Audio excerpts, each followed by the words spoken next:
今日嘅福音預告我哋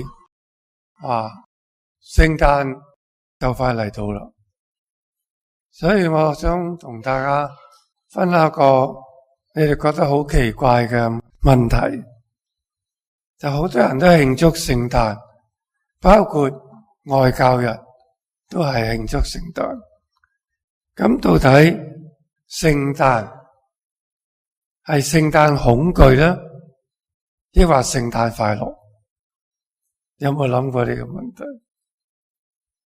好多人好驚聖誕嘅來臨，覺得好煩。其實呢個問題驚，從宗教角度去睇係冇關係嘅。宗教角度睇，聖誕來臨係唔俾我哋驚嘅，係俾我哋聖誕快樂，唔係聖誕驚。所以係另外一啲問題出現，令到有啲人咧係聖誕恐懼。有啲人覺得聖誕嚟，我要做多好多嘢啊！我要買聖誕禮物啦，我要送禮物啦，我要收聖誕卡，唔回啦，又好似唔好意思，又要佈置呢樣佈置嗰樣，已經本身好唔得閒㗎，無端端多咗咁多嘢做，驚唔中意。有啲人好緊張，好苛求，因為你要買嘢，你又要揀，你又俾邊個咧？俾乜嘢俾佢咧？有陣時咧買嘅嘢係好浪費嘅，可能人哋得到一樣嘢冇用。有陣時咧係為炫耀嘅，攞呢樣嘢去 show 俾人睇，我呢份聖誕禮物幾靚，所以好多人嘅諗法係咁樣嘅。仲有聖誕節可能令到一家人咧好多拗撬，因為有啲唔信天主，你慶祝聖誕啦，搞咁多嘢做乜啊？都會產生一啲唔開心嘅事。最重要嘅咧就係聖誕嘅來臨帶俾人一啲痛苦嘅回憶。記得幾年前咧，聖誕過咗冇幾耐，喺新年除夕，蘭桂坊死咗好多人，唔係火燭，係人踩人，係狂歡造成嘅，死咗好多人。所以聖誕俾人諗翻呢啲災難啊，係唔舒服嘅，想忘記，但係你聖誕嚟，我又諗翻，失去咗啲家人。所以早早埋埋，我哋睇到其實係好多嘢咧，令到人咧係唔開心。我哋一年裏邊可能失去好多嘢，有時失去咗心愛嘅人。所以聖誕再打翻開我哋嘅痛苦嘅心，呢啲人咁好唔見咗啦。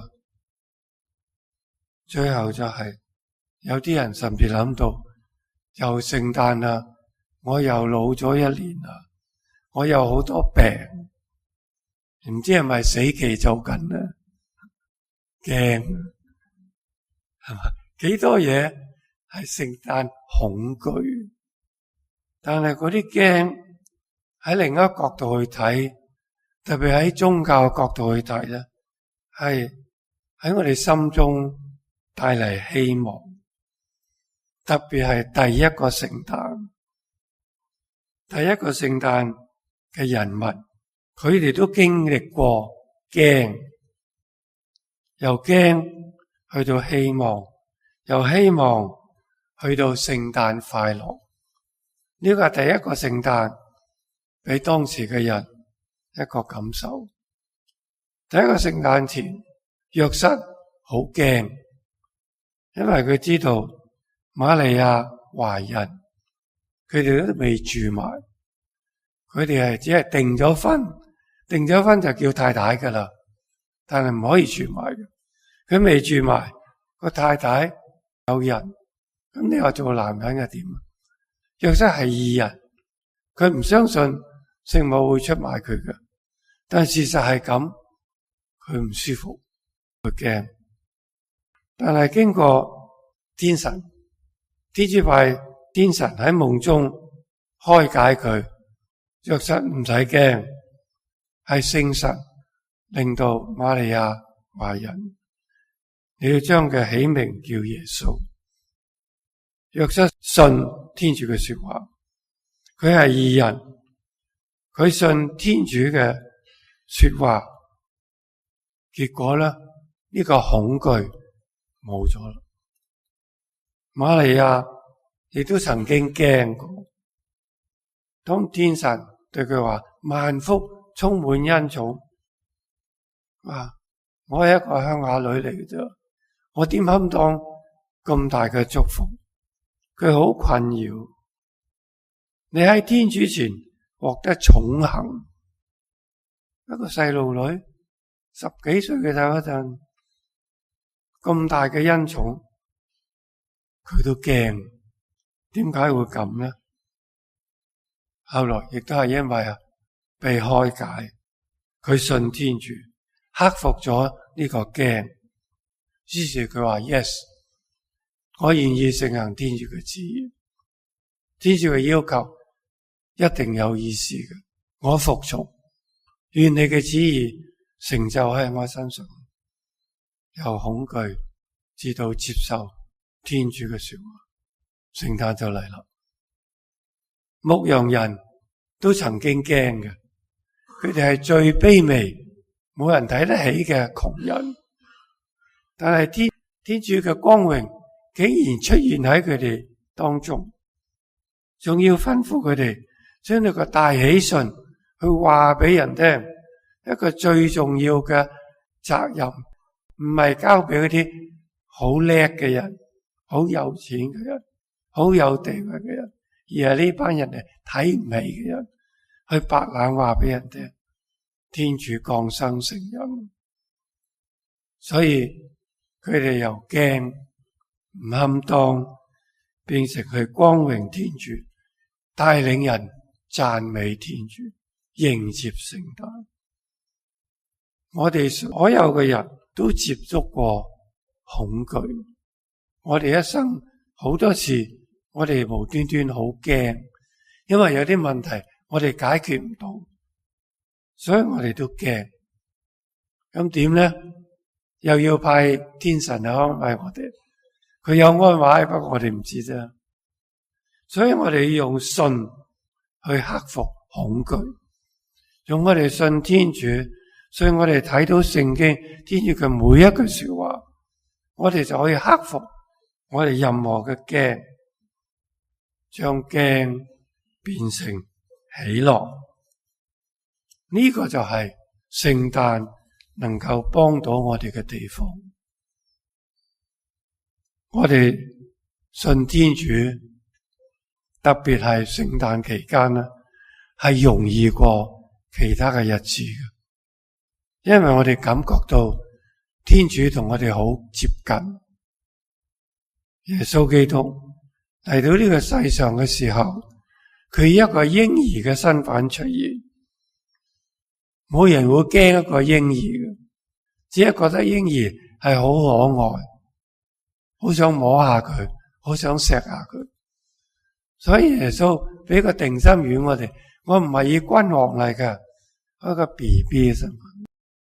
所以聖誕節係俾咗我哋一個容易覺得天主離我哋好近。聖誕仲要挑戰我哋，要我哋進入一個同天主更親密嘅關係，要我哋信，要接受天主嘅愛，而且更多嘅愛，係開放我哋嘅心去接觸天主。意思就係讓我哋去改善我哋嘅環境，無論環境係點，我哋改善佢。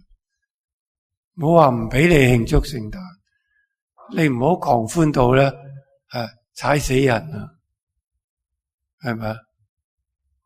慶祝有好多方式嘅，但係我哋發神經咁呢個災禍，你唔好入天主數。天主希望人人都開心，所以我哋係改善我哋嘅環境，改善我哋嘅信仰生活，係同天主更多接近，更多得到佢嘅愛同埋幫助。驚都係一個機會，甚至係恩寵添。佢令到我哋信天主多過信自己。好多人因為太過信自己，所以撞板多過食飯。你學會咗信天主，任何嘅災難你都會克服到。寂寞都可以係恩寵嚟嘅，唔使驚寂寞㗎。如果你感覺到聖誕俾你帶嚟寂寞嘅話，你唔使驚。我哋人心裏邊時時都有一種渴望，我哋渴望好多嘢嘅，有啲更重要嘅嘢，我哋都渴望。因為喺我哋人嘅心裏邊有間房，呢間房咧係等一個客人入去居住，呢個客人就係天主。聖誕節就話俾我哋聽，我哋留翻呢間房俾天主住喺裏邊，呢個係最重要。有佢喺度，你就唔會覺得寂寞。任何事情發生，你都唔會驚，你都唔會失望。咁呢個房睇下你開唔開啦。聖誕節喚醒我哋最深嘅渴望，只有天主先能夠滿足我哋呢啲渴望。我哋唔准恐懼進入我哋嘅心，我哋要將聖誕嘅喜樂進入我哋嘅心，迎接呢個大喜訊。呢個喜訊就係天主委託牧人宣布俾我哋嘅。謙卑嘅人係有福嘅，卑微嘅人唔需要自卑。牧羊人起初都自卑，但係天主竟然俾咁大嘅責任佢哋，所以我哋冇嘅唔需要自卑，有嘅唔好驕傲。天主係一切一切，所以我應該講話唔係聖誕恐懼，聖誕喜樂。